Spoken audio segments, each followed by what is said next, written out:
Lula, l'homme du miracle brésilien des années 2000, ex-président charismatique, est à présent au cœur d'une crise politique qui enfonce le géant sud-américain dans la division et le chaos institutionnel. 6 ans après avoir quitté le pouvoir, Luiz Inácio Lula da Silva est soupçonné par des juges d'enrichissement illicite, de falsification de documents et de blanchiment d'argent dans le cadre de l'enquête sur le gigantesque scandale du groupe Petrobras. Visé par 2 enquêtes judiciaires, l'icône de la gauche brésilienne est soutenue par la présidente Dilma Rousseff. La voici au domicile de celui qui reste son mentor politique. Une visite au lendemain d'une brève mais humiliante interpellation le 4 mars dernier.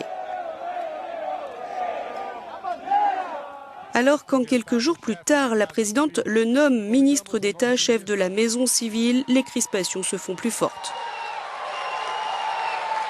Car ce poste, qui s'apparente à une sorte de Premier ministre ayant beaucoup de pouvoir, lui permet d'échapper à la menace d'un placement en détention par le juge fédéral Sergio Moro, en charge de l'enquête Petrobras. L'investiture se passe donc dans une ambiance houleuse. D'autant plus que la veille de cette cérémonie, le juge Moro a rendu public l'enregistrement d'une conversation téléphonique entre Rousseff et Lula. On y entend la présidente expliquer qu'elle va lui faire rapidement parvenir son décret de nomination pour qu'il s'en serve seulement en cas de nécessité. Nombreux sont ceux qui ont interprété ces propos comme une allusion à une arrestation. L'enregistrement fait l'effet d'une bombe et déclenche des manifestations d'indignation dans les rues. Les anti-Dilma, déjà mobilisés de longue date, se déchaînent et réclament la destitution de la présidente brésilienne.